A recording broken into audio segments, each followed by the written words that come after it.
Bismillahirrahmanirrahim. Assalamualaikum warahmatullahi wabarakatuh. Waalaikumsalam warahmatullahi wabarakatuh. Alhamdulillahirabbil alamin. Alhamdulillahillazi anzalal Qur'an hudal linnas wal bayyinati minal huda wal furqan.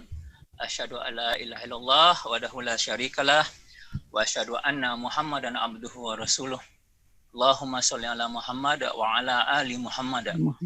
Subhanaka la ilma lana illa ma 'allamtana innaka antal alimul hakim. Rabbi shrah li sadri wa yassir li amri wa hlul 'uqdatam min lisani yafqahu qawli. Amma ba'. Wa qala ta'ala fil Qur'anil Karim, a'udzu billahi minasyaitonir rajim. Bismillahirrahmanirrahim. Qul innal mauta allazi tafiruna minhu fa innahu mulaqikum. Summa turadduna ila alimil ghaibi wa syahadah fayunabbi'ukum bima kuntum ta'malun. Katakanlah sesungguhnya kematian mulakikum, ya tafiruna yang kamu lari, minhu mulakikum, ya yang kamu lari daripadanya, maka sesungguhnya kematian itu akan menemui kamu. Kemudian kamu akan dikembalikan kepada Allah, ya yang mengetahui yang gaib, wasyahadah dan yang nyata, ya. Fayunabbi'ukum bima kuntum ta'malun, dan Allah akan beritakan kepadamu apa yang telah kamu kerjakan. An Abi Hurairah, anna Rasulullah sallallahu alaihi wasallam qala badirul bil a'mal, bersegeralah kamu beramal sab'an, sebelum datang 7 hal, ya.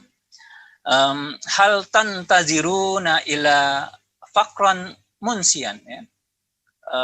Apakah kamu perlu menunggu gitu ya kefakiran yang akan melupakan, auginan mutu'agian, ya, atau kekayaan yang akan menimbulkan rasa angkuh, au maradan mufsidan, atau penyakit yang merusak, au haraman mufannidan, atau masa tua yang menimbulkan keuzuran, au mautan mujahizan, atau kematian yang cepat yang secara tiba-tiba, au dajalu, ya, fasyarru ghaibu yuntadharu, ya, atau dajjal sebagai makhluk jahat yang paling ditunggu-tunggu, au sa'atu fasa'atu adha wa amr, atau hari kiamat, yang mana hari kiamat itu lebih berat dan lebih sukar. Nah, Bapak-bapak, ibu-ibu, pengajian Jumat malam, ya, daerah Sydney, alhamdulillah kita dipertemukan oleh Allah Subhanahu wa taala kembali di dalam fasilitas Zoom ini, ya, untuk kaji Jumat kita pada bulan Januari, ya, alhamdulillah rabbil alamin. Kita ucapkan puji syukur kepada Allah, kita masih diberi rahmat, kita masih diberi karunia-Nya, ya, diberi kesempatan untuk menambah pundi-pundi amal. Nah, ini yang harus kita pahami, ya, menambah pundi-pundi amal. Kalau tadi firman Allah, apa sabda Rasulullah itu badirul bil a'mal, ya. Itu ada beberapa hadis itu, badirul bil a'mal fitnatan, ya. Bersegeralah kamu beramal sebelum datangnya fitnah-fitnah. Itu berbicara tentang apa, ya, bahwasanya ada perintah bersegera beramal, itu bahwasanya amal itu bisa hilang gitu. Bisa nggak ada artinya atau nggak mungkin lagi beramal. Begitu pentingnya beramal itu, Bapak Ibu rahimakumullah, ya. Maka kalau kita masih diberi kesempatan oleh Allah Subhanahu wa taala, ya kita bersyukur gitu. Nah, tujuan kita nih, ya, masih diberi kesempatan oleh Allah itu sebenarnya itu tadi, ya, bersegera beramal gitu. Beramal apa? Amal soleh tentunya gitu. Nah, tidak lupa salawat dan salam kita sampaikan kepada Allah untuk junjungan kita Nabi besar Muhammad Sallallahu Alaihi Wasallam dengan lafaz Allahumma sholli ala Muhammad wa ala ali Muhammad, ya. Karena berkat perjuangan beliaulah kita mendapatkan cahaya Islam, hidayah Islam. Nah, insya Allah kita ini akan berada di belakang barisan beliau nanti, insya Allah, ya. Kangen kita sama. Insya Allah. Amin, amin, amin. Bapak Ibu rahimakumullah, ya. Mungkin nanti di pertanyaan mungkin bisa yang lain, ya. Kemarin Bu Khalis minta saya berbicara tentang label halal, ya, yang dipindahkan dari MUI. Itu bisa ditanyakan nanti, ya. Tapi saya melihat itu tidak ada banyak permasalahan. Nanti akan saya ceritakan kalau mau ada pertanyaan tentang itu. Ya. Saya akan berbicara tentang kehidupan tua, ya, tentang kehidupan orang tua. Kalau kita melihat pembahasan ini tidak banyak dibahas, ya, tentang kehidupan tua khusus gitu. Ya, kapan orang itu tua, ya, apa sih yang disebut sebagai orang tua itu gitu. orang yang sudah tua gitu ya. Apa yang harus mereka lakukan gitu. Apa permasalahannya gitu. Ya. Sementara ada hadis, ada ayat-ayat malah yang bercerita tentang masalah kehidupan tua ya. Yang ada mungkin adalah berbuat baik kepada kedua orang tua, tapi bagaimana kehidupan tua ya. Kalau kita bilang fikih tua, hidup tua itu mungkin nggak ada ya. Ya karena fikihnya sebenarnya sama ya. Tapi sekarang ini dikarenakan kita hidup ya di dalam sistem kufur ya, maka ini jadi permasalahan ya, kehidupan orang tua ini. Ya, dikarenakan apa? Karena kalau di dalam sistem Islam, ya orang tua ini akan diperhatikan oleh negara, ya, akan dididik juga oleh negara. Nah, ada pemahaman kita yang salah. Ya. Kalau saya bilang salah, saya juga. Tapi kurang tepat kalau ada pemahaman kita yang kurang tepat, Bapak Ibu rahimakumullah, tentang kehidupan tua ini, bahwasanya makin tua kita tuh akan makin bijak. Makin nanti dengan bertambahnya umur, kita tuh akan bertambahnya keimanan, bertambahnya ketakwaan kepada Allah Subhanahu wa taala. Itu belum tentu gitu. Malah kalau kita pahami dari beberapa hadis gitu ya, dari berbagai ayat ya, kehidupan tua ini adalah satu ujian tersendiri, Bapak Ibu rahimakumullah.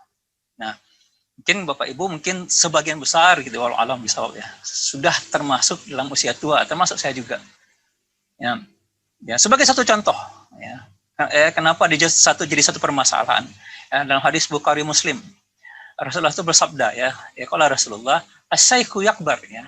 Orang yang sudah tua itu ya wa yad'ufu hismuhu wal qalbuhu sabbu ala hubbisnatain. Nah, renta dan lemah badannya namun hatinya masih muda. Ya, maksudnya hati itu masih hidup, masih muda untuk apa? Menyukai dua hal.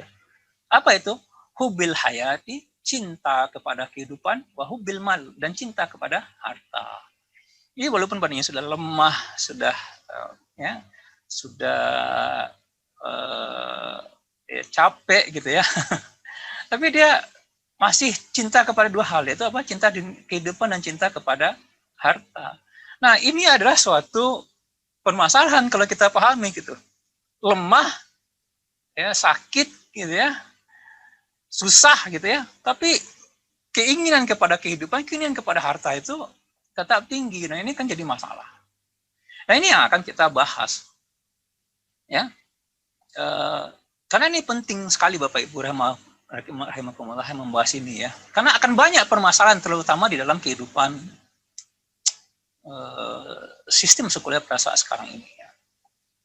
Kan banyak permasalahan. Kenapa? Karena menyangkut akidah kita. Ya, kalau kita membahas dalam perspektif akidah, waktu tua itu adalah waktu selangkah lagi kita untuk bertemu dengan Allah Subhanahu wa taala. Ya, waktu tua itu adalah waktu menuju kematian. Nah, tetapi kalau kita melihat ya, banyak yang tidak memahami itu. Banyak yang tidak memahami. Dan ini dibahas oleh para ulama juga ya. Ini dalam kitabnya Imam Fakhruddin Ar-Razi ya. Kitab beliau itu berjudul Al-Firasat. Ya. Beliau menyatakan bahwasanya ada beberapa kondisi kejiwaan orang dalam usia tua ya. Jadi karena badan melemah ya. Dan kalau badan melemah tuh ya, kalau yang namanya sesuatu yang tua, mohon maaf Bapak Ibu ya. Saya terima sebentar saja. Oke Bapak Ibu rahimakumullah, kita teruskan ya, mohon maaf ya. Sampai di mana kita tadi ya? Jadi kenapa ini penting? Ya, oke. Ya, kenapa ini penting? Karena ini selangkah lagi bertemu dengan Allah Subhanahu wa taala ya. Lalu apa lagi gitu ya? Dan kalau kita ingin sebentar lagi bertemu dengan Allah Subhanahu wa taala, maka yang kita inginkan di ujung penghidupan kita, di ujung masa tua kita itu adalah husnul khotimah ketika kita dipanggil oleh Allah Subhanahu wa taala. Ya. Sebagaimana sabda Rasulullah sallallahu alaihi wasallam, wa ma akhirul kalam la ilaha illallah fa yadkhulul jannah. Barang siapa yang akhir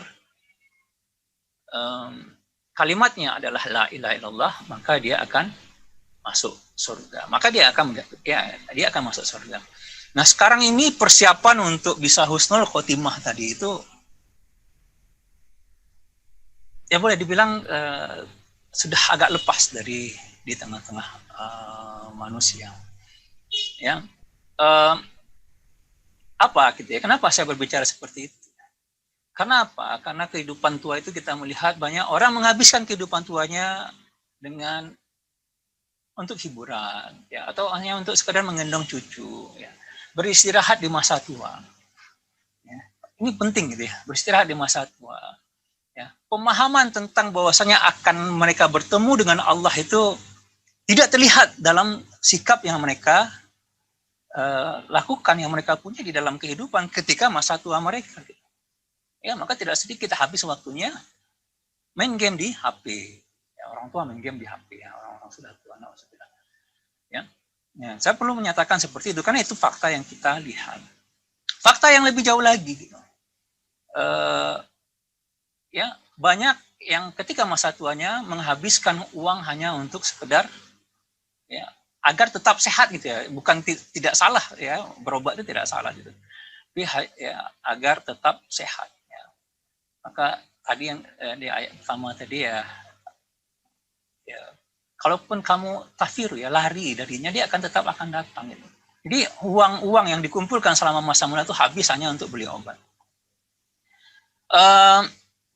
Kenapa saya katakan demikian gitu ya? Karena inilah pemahaman di hari tua yang salah, yang menurut saya pribadi, ya, nanti boleh dibantah. Ya, seharusnya hari tua itu benar-benar hari untuk ya, beramal soleh ya. Nanti kita tentukan apa sih itu amal soleh ya. Bisa kita lihat ya, selain misalnya membeli obat segala macam. Ya, tadi kata sebagaimana sabda Rasulullah yang akhir kalamihi ya la ilaha illallah, akhir kalimat itu la ilaha illallah, maka dia akan masuk surga. Yang terjadi banyak sekarang ini ketika seorang akan meninggal itu selang di mulutnya. Selang di mulutnya, ya. Lalu dia ya tidak bisa mengucapkan ditalkin, nggak bisa ditalkin sama sekali gitu. Kenapa? Menjelang meninggalnya itu diburu ya, diburu dibawa rumah sakit oleh anak-anaknya gitu. Supaya untuk bertahan hidup.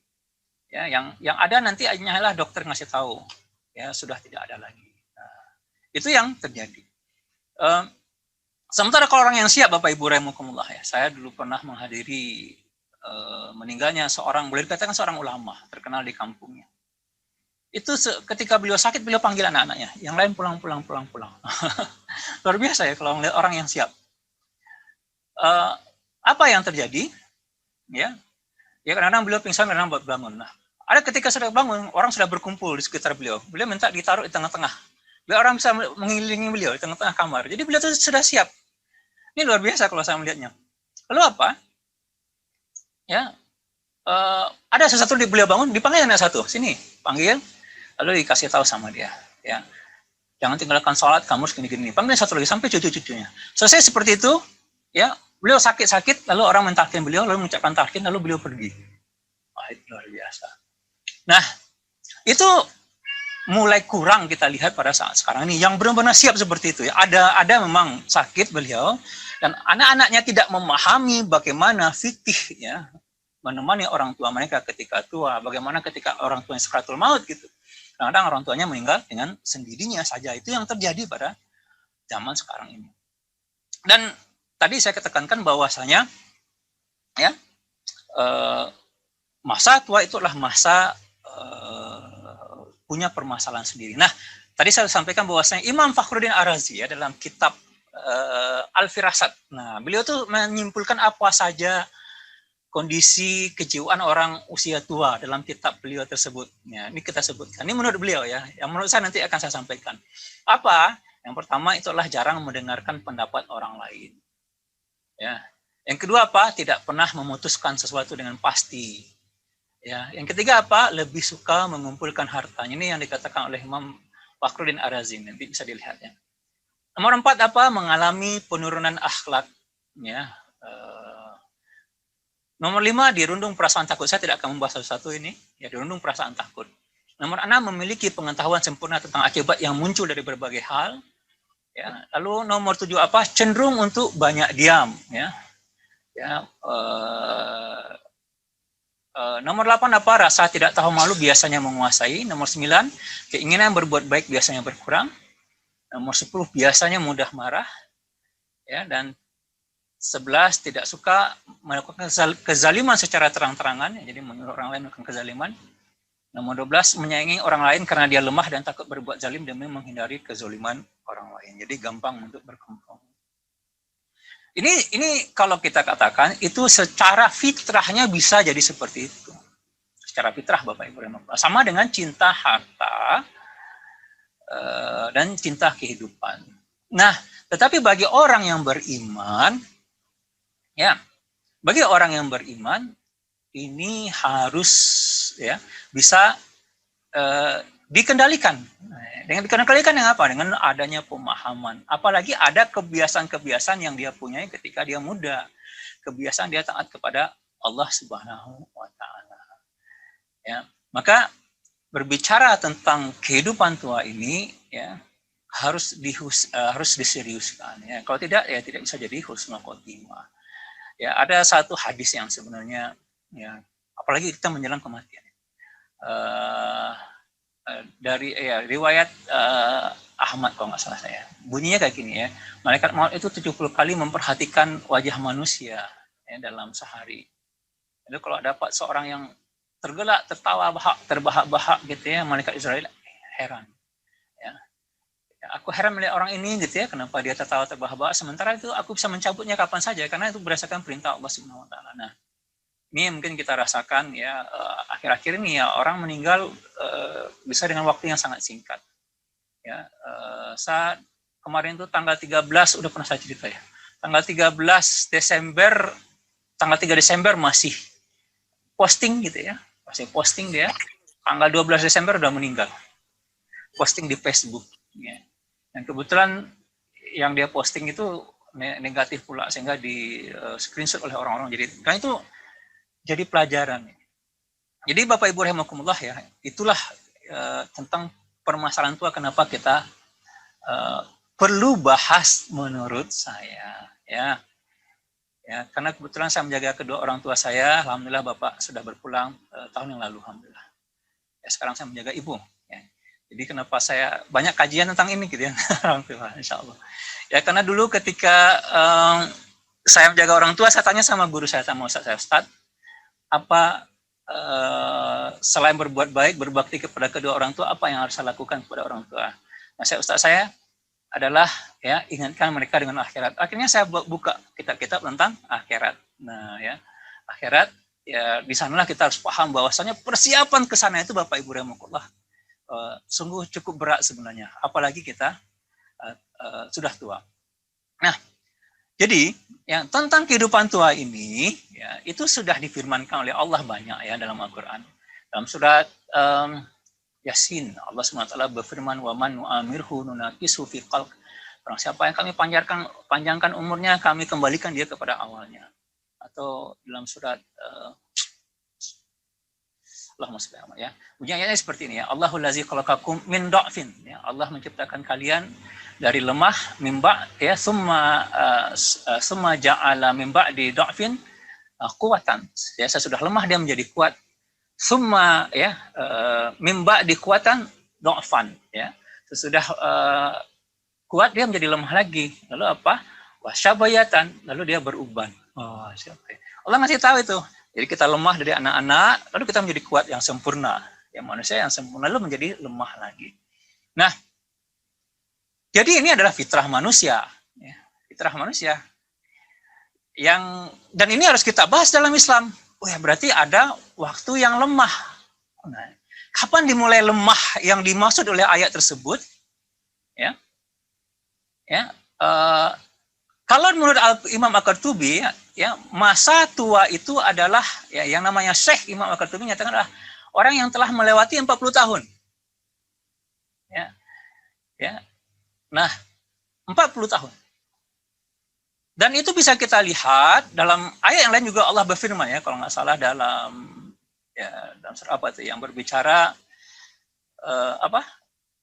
umur 40 tahun ya, yang berbicara tentang umur 40 tahun. Ya.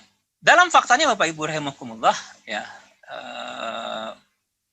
ya, bahwasanya dalam secara ilmu fisiologi, ilmu fisiologi dikatakan bahwasanya manusia itu memang tidak mulai tumbuh sel-selnya pada umur 40 tahun. Ya, silakan dilihat di internet. Ya, tidak tumbuh lagi dia. Bahkan ketika tidak mulai tumbuh, dia mulai menua lalu mulai mati, Bapak Ibu rahimakumullah. Jadi umur 40 itu berhenti manusia itu tumbuh. Dalam arti kata kalau ada nutrisi yang dimasukkan, dia itu boleh dikatakan menjadi racun bagi tubuh. Kenapa? Tidak lagi dipakai untuk pertumbuhan. Jadi kalau selama ini kita makan satu piring, umur 20, 25, 30 gitu ya, itu masih bisa dipakai untuk energi, untuk apa gitu. Ya, masih bisa dipakai untuk energi. Tetapi ketika 40, itu nggak lagi gitu. Makanya ya dalam masalah makanan ya, dalam masalah makanan, kalau kita masih pola makannya masih sama dengan sebelumnya, maka yang terjadi itu adalah kebanyakan manusia ya penyakit degeneratifnya yang mana dia sudah mati juga. Jadi kalau umur 40, kalau pola makannya masih sama, 40 ke atas ya, dengan sebelum dia 40 ya, maka yang mana sel-selnya sudah mulai mati gitu ya, itu ya akan mempercepat degeneratif dia ya, degeneratif. Kenapa? Makanan itu menjadi racun dia.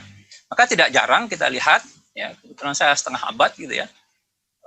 Teman-teman saya itu udah ada yang meninggal karena stroke, karena gula dan segala macamnya gitu ya, karena tidak memahami umur tua itu kapan. Nah permasalahannya ya, permasalahan yang kita lihat orang-orang pada ya itu dari segi fisiologis gitu ya. Nah di dalam agama kita juga ada umur 40 tahun itu sudah ada peringatan ya, lebih tawaduk ya, berbuat baik kepada kedua orang tua dan seterusnya gitu ya.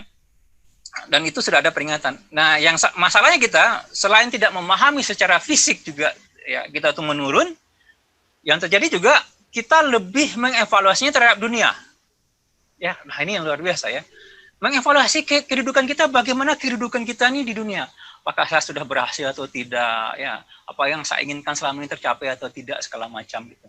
Sementara itu bukan hakikat ya, hakikat yang sebenarnya mereka itu dihadirkan di muka bumi ini, Bapak Ibu rahimakumullah. Ini yang jadi permasalahan ya. Kalau kita melihatnya secara Islam. Nah, Islam mengatur itu semua. Ya, ketika umur 40 yang disebut dengan tua, ketika sudah mulai ubanan gitu ya, mulai keriput gitu, itu tidak boleh sama sekali untuk mencat ubannya ya, sama dengan warna aslinya. Tidak boleh melakukan operasi untuk mengembalikan dia muda apa. Karena itu akan membuat dia lupa dengan hakikat kehidupan, lupa dia dengan Allah, lupa dia akan kembali kepada Allah. Kalau yang sekarang ini kan orang malah bangga ya dibilang awet muda, masya Allah ya, alhamdulillah ya. Tua itu sebagai pengingat bagi kita sebenarnya itu ya, karena dalam hadis yang lain ketika Nabi Idris ya dulu minta dimatikan lalu dihidupkan lagi, lalu bertanya kepada malaikat maut apa tanda-tanda ya maut itu datang ya, itu adalah dengan umur tua ini gitu. Ya, umur tua ini ya dengan mulanya berubah segala macam tanda-tanda untuk ya kembali kepada Allah. Selangkah lagi kita akan kembali kepada Allah Subhanahu wa taala. Nah, Bapak Ibu rahimakumullah ya. Ya. Jadi di sini kita harus memahami hakikat kehidupan kita ya. Hakikat kehidupan kita ini ya secara ya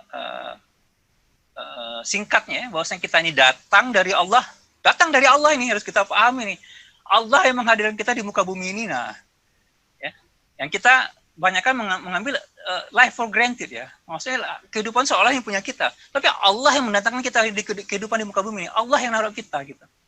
Lalu Allah ngasih tahu kehidupan ini untuk apa? Ya, untuk kembali untuk beribadah kepada Allah. Ya.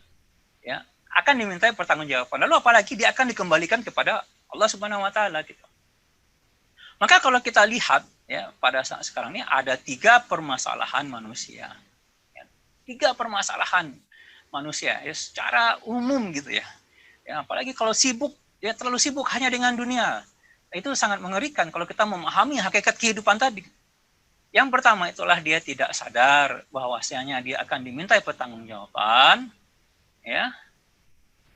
Yang kedua apa? Kalau dia sadar ya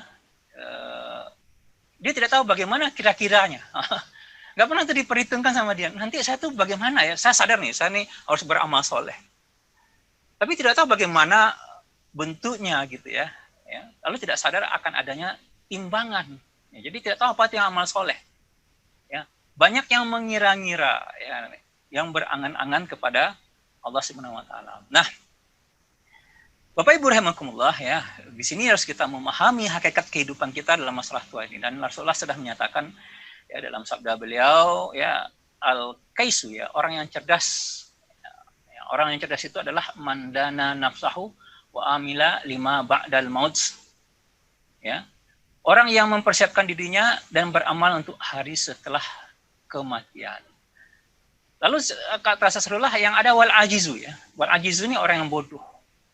Ya, apa ya wal ajizu itu? Man atba'a nafsahu, ya. Hawaha wa tamanna 'ala Allah.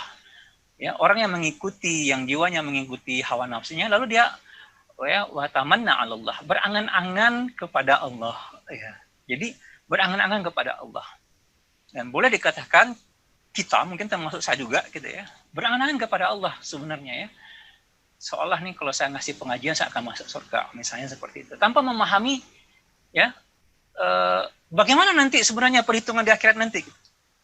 Itu tidak pernah, itu banyak tidak pernah dibahas apa sebenarnya perhitungan nanti di akhirat. Bagaimana yang akan menyelamatkan kita di surga nanti gitu. Itu tidak pernah dibahas Bapak Ibu rahimakumullah.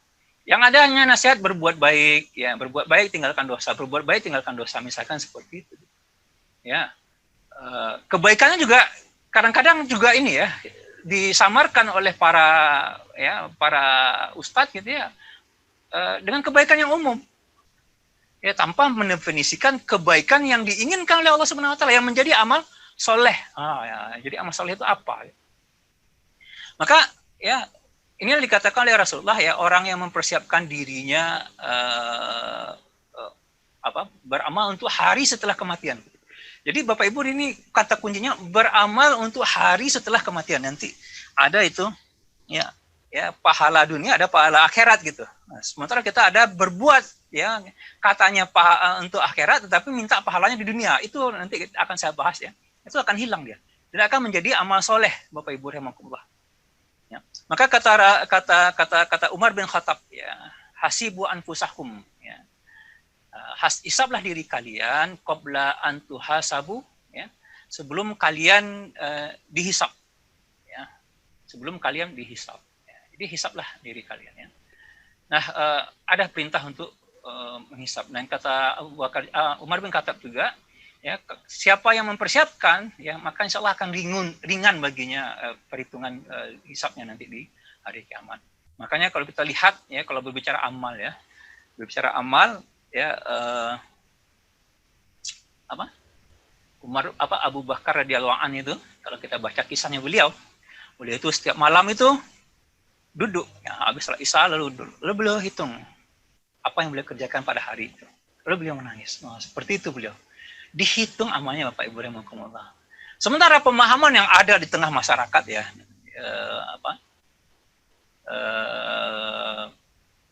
ya, yang ada di tengah masyarakat, ya, jangan hitung-hitung amal. Nanti kita akan bahas, ya.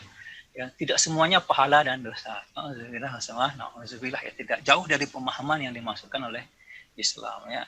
Itu wanita pelacur saja ngasih minum anjing kehausan bisa masuk surga, sementara hadisnya tidak seperti itu bunyinya, ya. Dan hadis itu cuma satu dari beberapa hadis yang berbeda narasinya gitu.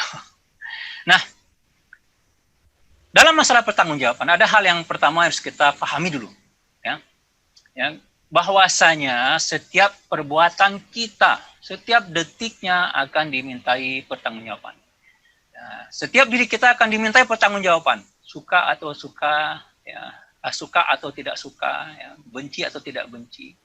Sebagaimana firman Allah, kullu nafsin bima kasabat rahinah, ya. Setiap diri itu akan bertanggung jawab terhadap apa yang diperbuatnya.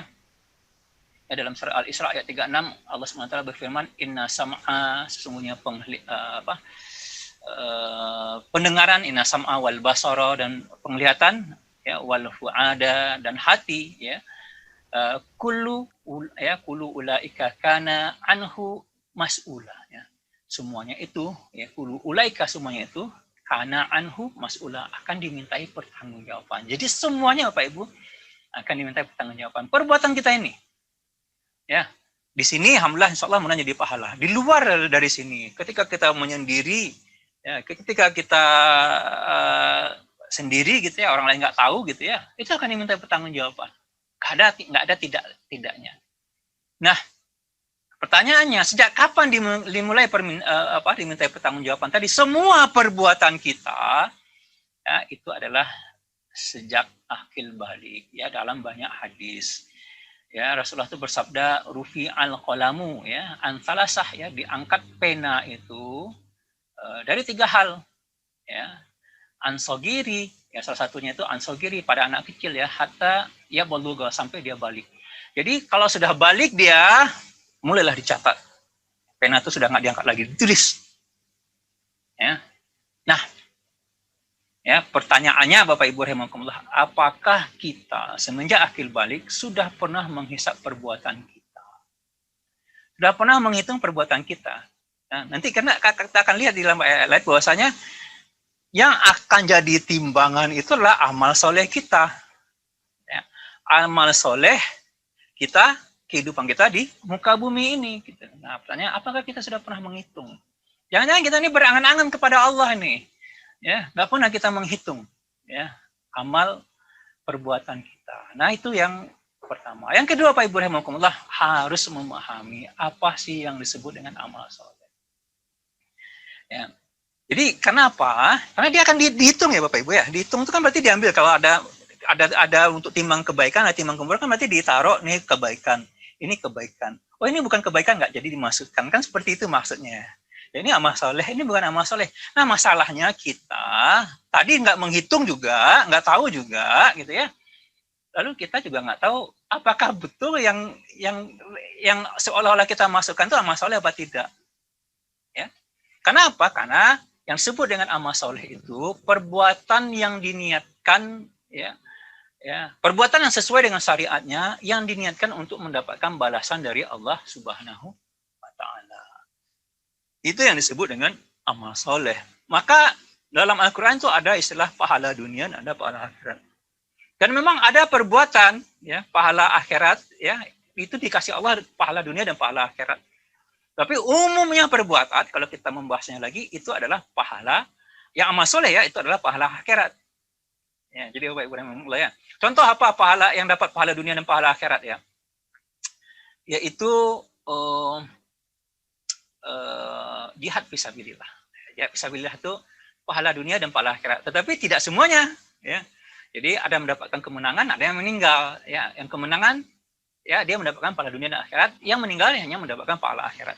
Tapi perbuatan yang lain Bapak Ibu rahimakumullah, kalau diniatkan untuk di dunia maka dia tidak akan mendapatkan pahala akhirat. Ya, nanti ada pembahasan khusus ya, mana yang bisa dapat pahala dunia dan pahala akhirat. Tapi poinnya seperti ini Bapak Ibu rahimakumullah ya.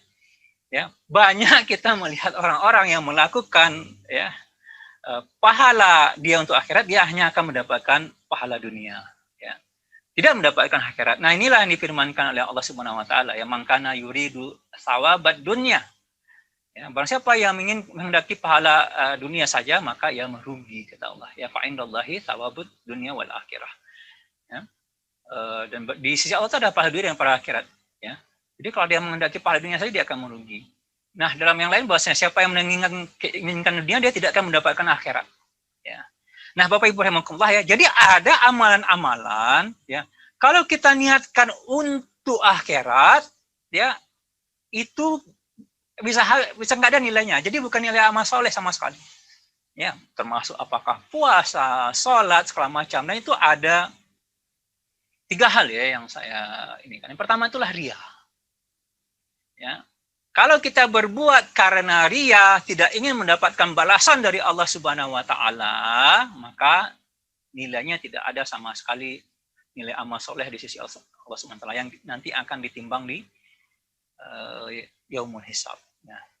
Kata Rasulullah, ya barang siapa yang ingin dengar amalnya, maka Allah akan perdengarkan amalnya kepada manusia. Barang siapa yang ingin dilihat amalnya, maka Allah akan memperlihatkan amalnya kepada manusia ya. Itu riya ya. Riya itu ya hampir sama dengan syirik ya. Lalu apa? Ya, orang-orang ya yang mengkeskan perbuatannya untuk dunia, ya, mengkeskan perbuatan untuk dunia. saya bersedekah agar saya sehat. Ya. Ya, saya bersedekah agar saya bertambah kaya. Itu tidak akan mendapatkan pahala akhirat, Bapak Ibu rahimakumullah. Ya. Niatnya bukan untuk mendapatkan timbangan nanti, karena yang nampaknya amal soleh itu yang akan ditimbang nanti di akhirat, Bapak Ibu. Maka kenapa orang-orang Muslim yang beriman itu ya, mereka tuh banyak berbuat kebaikan tanpa diminta balas di dunia, itu karena pemikirannya adalah timbangan di akhirat nanti. Nah, itu Bapak Ibu rahimakumullah ya. Kalau orang yang beriman kepada hari akhir itu gitu. Karena mereka melihat ya ada timbangan nanti. Itu yang harus dikejar bagi orang-orang yang beriman kepada Allah dan Rasulnya, yang beriman kepada hari akhir. Nah, bagi orang-orang yang mengkeskan dan ya di dunia, dia hanya mendapatkan dunia. Itu yang tadi contohnya. Ya, sholat duha untuk kaya. Ya, Allah akan kasih. Ya, maka Allah bilang, barang siapa yang menginginkan dunia, Allah akan kasih dunia. Dan itu kata Allah. Allah akan kasih dunia dia. Saat duha dia diterima oleh Allah, tetapi dia akan kasih dunia. Tapi dia tidak punya bekal untuk akhirat. Ya, dan ini buktinya ada Bapak Ibu rahimahullah dalam sebuah hadis ya, asar ya. Ada 3 orang pemuda ya yang terkurung di dalam gua ya. Kemudian karena mereka ingin keluar, ya, disampaikan kepada mereka ya, apa amal-amal yang pernah kalian berbuat untuk Allah. Nah ya, jadi berbuatnya untuk Allah dia. Jadi berbuat misalnya ya, berbuat untuk Allah dia. Kemudian disuruh mereka berdoa ya dengan menyebut amalan tersebut, mudah-mudahan Allah memberikan kelonggaran dari musibah kalian ini. Jadi kita itu bisa mengkeskan amal untuk Allah di dunia. Dan itu diperbolehkan. Berwasilah dengan amal ya, berwasilah dengan amal. Cuman ya kalau kita paham itu jangan dikeskan semuanya lah ya. Jangan dikeskan semuanya ya. Karena nanti kita akan ditimbang di akhirat nanti. Nah, maka dalam kisah 3 orang pemuda itu, yang satu orang cerita, ya kalau nggak salah ya, dia pernah menjaga ibunya, yang satu lagi cerita dan segala macam sampai pintu gua terbuka. Itu adalah bukti bahwasanya amal akhirat itu bisa dikeskan. Yang niat awal mereka hanya untuk Allah ya, dikeskan di akhirat. Jadi kalau barang siapa yang ingin mengkeskan amalnya dibalas oleh Allah di dunia, itu Allah akan kasih Bapak Ibu. Nah, itu akan hilang ya, tidak akan jadi amal soleh ya. Kecuali jihad fisabilillah. Yang ketiga Bapak Ibu rahimakumullah ya, habisnya amal itu dikarenakan menggunjing ya, karena gibah, berbuat zalim kepada manusia ya, dan seterusnya. Dan itu ada ceritanya ya, kata dalam sebuah hadis Rasulullah bersabda, tahukah kalian ya orang-orang yang merugi gitu kan? Lalu para sahabat berkata bahwasanya orang yang merugi tersebut orang-orang yang rugi dalam perdagangannya ya. Maka Rasulullah bilang bukan. Ya, yang merugi itu adalah orang-orang yang datang pada hari kiamat nanti dengan pahala hajinya, pahala zakatnya, pahala infaknya, pahala puasanya, pahala sholatnya, segala macam. Lalu habis karena ada orang yang dia sakiti, yang dia gunjing, yang dia gibah, segala macam. Diambil pahalanya sama orang tersebut. Nah, itu yang ketiga. Jadi ada ya, amal itu bisa hilang amal solehnya kalau habis oleh yang ketiga tadi Bapak Ibu rahimakumullah. Dan itu yang kedua ya. Jadi kita paham apa itu amal soleh. Maka amal soleh yang sekarang ini harus kita perhitungkan Bapak Ibu rahimakumullah adalah amal yang akan ya, yang dimintai kepada Allah balasannya. Nah, itu yang harus kita persiapkan. Ya, karena itu yang akan ditimbang nanti di akhirat ya. Dan itu memang benar, kalau orang berinfak dia akan dibalas dengan lebih banyak gitu ya. Tidak sedikit, memang buktinya dia berinfak, dibalas lebih banyak, usahanya lebih banyak, tapi dia tidak akan mendapatkan amal ajarnya di akhirat nanti. Nah, yang ketiga Bapak Ibu rahimakumullah yang harus kita pahami ya. Ya, jadi kalau tadi yang pertama bahwasanya setiap perbuatan itu akan dimintai pertanggungjawaban. Yang kedua itu bahwasanya kita harus paham itu apa definisi amal soleh ya. Jangan kita berangan-angan kepada Allah nih. Saya ini ya, yang dimaksud dengan berangan-angan itu tidak mau mencari secara detail bagaimana nanti Allah itu akan memasukkannya ke dalam surga gitu. Itu berangan-angan namanya ya. Berangan-angan itu kan tidak tahu ya Bapak Ibu ya. Angan-angan itu kan ya tidak akan terjadi kan seperti itu. Nah, yang ketiga Bapak Ibu rahimakumullah ya, bahwasanya kita ini akan ditimbang antara amal soleh dan dosa. Ya, ditimbang antara amal soleh dan dosa. Nah, dalam surat Al-A'raf ayat 8 dan 9 Allah Subhanahu wa taala berfirman, ya, a'udzubillahi minasyaitonir rajim, bismillahirrahmanirrahim, wal waznu yauma izil haq, ya. Timbangan pada hari itu ialah kebenaran atau keadilan. Ya, faman thaqulat mawazinuhu faulaika humul muflihun. Barang siapa yang berat timbangan kebaikannya, maka mereka itu adalah orang-orang yang beruntung. Wa man khaffat mawazinuhu faulaika allazina khasiru anfusahum. Ya. Dan barang siapa ya yang ringan timbangan kebaikan, maka itulah orang-orang yang merugikan dirinya sendiri. Nah, pertanyaannya Bapak Ibu rahimakumullah. Ya, ada timbangan, ada amal soleh, ada dosa. Sudah pernah nggak Bapak Ibu, ya terutama dalam umur yang tua ini, karena kalau orang wakil balik kan bingung juga, dia tanya, kamu udah bikin dosa apa saja gitu. Saya pernah nggak ditulis dosa saya umur segini apa, ini apa, ini apa, ini apa, ini apa. Nah, saya itu banyak Bapak Ibu rahimakumullah. Ya, karena nanti kita akan berbicara umur tua. Ada satu lagi ya, mungkin yang terakhir akan saya kasih tentang sakit ya. Ini apa, ini apa, ini apa, ini apa. Ya. Nah, mungkin tidak. Nah, kalau kita sudah, yang sebaiknya kita lakukan adalah dengan melis dosa-dosa kita. List dosa-dosa kita Bapak Ibu rahimakumullah. Nah, dosa ini adalah hutang. Sebelum kita meninggal, ya dengan memahami hakikat kita sebagai orang tua yang mulai melemah, ya, mulai melemah gitu ya, sebelum sakit yang tidak bisa ngapa-ngapain, sebelum maut datang gitu ya, bersegera kita badirul bil a'mal, ya, bersegera kita membayar hutang-hutang dosa kita. Nah, itulah yang harus kita lakukan ketika kita umur tua ini. Nah, Bapak Ibu rahimakumullah, ya.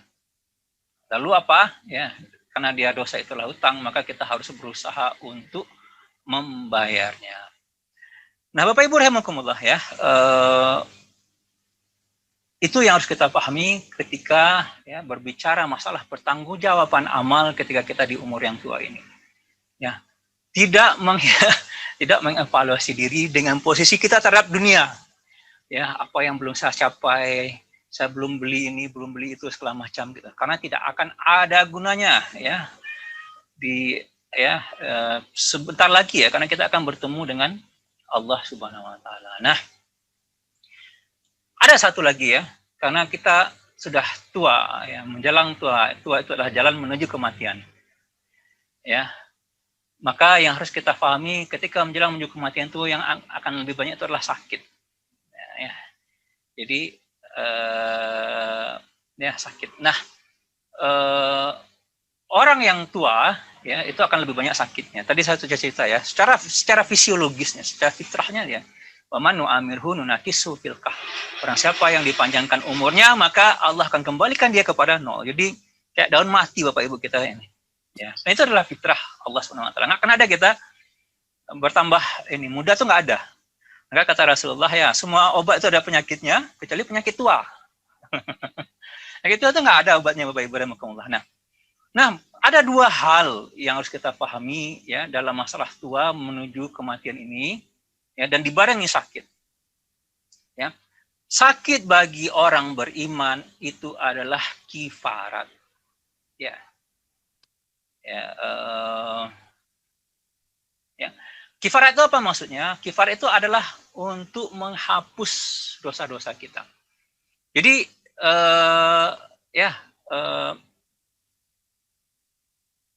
jadi dalam satu riwayat Allah tuh tidak akan mematikan seorang hingga kesalahannya mendapat balasan dari Allah. Apakah itu baik berupa kesusahan hidup, penyakit yang menimpa dirinya, maupun musibah yang menimpa keluarganya. Nah, ya kalau dia masih dalam kehidupannya tersebut ya dengan begitu banyak masalah ya untuk menghabiskan dosa-dosanya, kalau kejahatannya masih tersisa, maka dia akan mendapat kesusahan ketika menghadapi kematian. Ya. Nah, ketika dia meninggal, ya dan semua kesalahannya sudah dibalas karena dia sakit segala macam, itulah kifarat. Maka dia akan menemui Allah dalam keadaan suci, ya, seperti bayi yang baru dilahirkan. Dan inilah yang dikatakan oleh Rasulullah SAW. Ya. Ma yusibul muslima, ya, apa yang menimpa seorang muslim, ya, min nasobin, ya, dari kelelahan, ya, wala sobin dari kelelahan, wala hamin dan penyakit kan seperti ya, wala husni atau kesedihan, gitu ya, wala azan, ya, wala gomin, ya, hatta saukati yusakkuha ila kafarallahu biha min khotoyah, ya. Jadi semuanya, ya, melainkan Allah akan menghapus kesalahan-kesalahannya sebagai kafara, ya, kafara. Allah akan menghapus kesalahan-kesalahannya. Nah, jadi ketika kita tua, kita sakit, bagi orang yang beriman kepada Allah dan beriman kepada hari akhir, nikmati sakit itu Bapak Ibu rahimakumullah. Jangan panik. Jangan dihabiskan semua harta gitu ya untuk agar kita itu sehat. Nikmati, berobat boleh gitu, tapi jangan obat ini belum habis, beli lagi obat yang lain. Obat ini belum habis, beli lagi obat yang lain. Seolah kita tidak paham dengan fitrah kehidupan kita ini gitu. Ya. Nah, kenapa ya? Dan kita wajib menerima qada Allah, ya. Dan qada dengan al-maqdi itu berbeda. Ya. Kita wajib menerima qada Allah, tapi al-maqdi, rasa sakit itu boleh kita tidak redo dan kita berobat dengannya, ya. Jadi Imam Al-Kirafi itu menyatakan bahwasanya, ya, jika seorang diuji penyakit kemudian dia merasa sakit sebagai risiko dari tabiat penyakit, ya, maka ini bukan dipandang sebagai tidak redo terhadap penyakit, tetapi tidak redo terhadap sebab sakit. Tapi terhadap sakitnya dia redo. Nah, itu diperbolehkan, ya. Terhadap sakit itu kita wajib redo. Begitu juga Bapak Ibu rahimakumullah, ya. Kematian itu juga kifarat bagi orang-orang kafir. Nah, ini harus kita paham. Nah, ya, dalam suatu hadis, ya, Allah itu bersumpah, ya, tidak akan mencabut nyawa seseorang yang akan mendapat azab di akhirat hingga semua kebaikannya dibalas Allah di dunia. Ya. Dia akan diberi kesehatan yang baik, rezeki yang banyak, kehidupan yang senang, perasaan yang aman, kan seperti itu. Ya, jadi apabila masih tersisa kebaikannya, maka dia akan diberi kemudahan ketika menghadapi kematian, dicepatkan matinya, dicabut gitu. Walaupun sakit, ya. Ya, tetapi dia, ya, bertemu dengan Allah, ya, dia, ya, tidak ada kebaikan yang mana Allah akan membalasnya dengan kebaikan pula, ya. Dia akan siap untuk menerima siksa di api neraka. Nah, Bapak Ibu rahimakumullah, nah itu yang harus kita pahami. Ya, jadi ya, kalau kita sakit, kita capek, ya, kita perbanyak istighfar. Ya, kita perbanyak bersyukur malah dikasih sakit oleh Allah Subhanahu wa taala. Maka sebagian ulama itu kadang-kadang risau mereka. Kalau keadaan mereka tuh nyaman-nyaman saja. Ya, aman-aman saja itu, khawatir mereka, ya. Ada sesuatu yang mungkin mereka itu, ya, dimudahkan Allah karena kejahatan mereka. Na'udzubillah wa summa na'udzubillah. Nah, Bapak Ibu rahimakumullah, ya. Bukan kesusahan yang ini, ya. Jadi ini pemahaman para sebagian alimnya Bapak Ibu rahimakumullah, ya. Jadi, ya, semua orang inginkan kebaikan itu benar, ya. Semua orang inginkan kemudahan. Tapi bagi orang beriman, ya, kemudahan itu adalah nanti di akhirat nanti. Ya. Nah, kita berharap kita ini kembali kepada Allah dalam keadaan yang tidak berdosa, ya. Kenapa? Karena sebagaimana firman Allah, ya, may ya'ti rabbahu, ya, mujriman, ya, barang siapa yang datang kepada Tuhannya itu mujriman, dalam keadaan berdosa, fa inna lahu jahannam, maka baginya adalah neraka jahannam, ya, la yamutu fiha wa la yahya, tidak mati dan tidak pula hidupnya. Itu banyak, ya. Jadi bagaimana kita ini husnul khotimah. Nah, itu yang Bapak Ibu yang kaji kita pada sore hari ini, ya. Di sini masih sore, sebentar lagi jam 6. Bagaimana kita husnul khotimah menghadap kepada Allah. Jangan kita itu dikasih selang nggak bisa ngomong. Kasih tahu kepada anak-anak kita. Bagaimana kita memahami kita tuh lemah, ya. Kita tuh perlu pertolongan. Bilang sama anak-anak, ya. Anak kita, ya, Bapak sudah tua. Kewajiban kamu, kita seperti itu. Yang kamu itu menjaga Bapak, mengingatkan Bapak kepada ini. Seperti itu Bapak Ibu rahimakumullah. Jangan gengsi kita sama anak. Gitu. Kebetulan Bapak saya itu juga bilang kayak gitu sama saya dulu. Ya, Bapak ini sudah tua gitu ya. Cuman pesan beliau satu, kalau Bapak marah diam saja katanya. Itu yang susah. Kalau Bapak marah diam saja gitu ya. Itu Bapak ibu hati. Nah, mungkin itu sampai di sana ya kaji kita pada sore hari ini. Mungkin masih ada waktu untuk tanya jawab. Ya, kalau ada kurang mohon maaf. Ya, wabillahi taufiq wa hidayah. Assalamualaikum warahmatullahi wabarakatuh. Waalaikumsalam warahmatullahi wabarakatuh.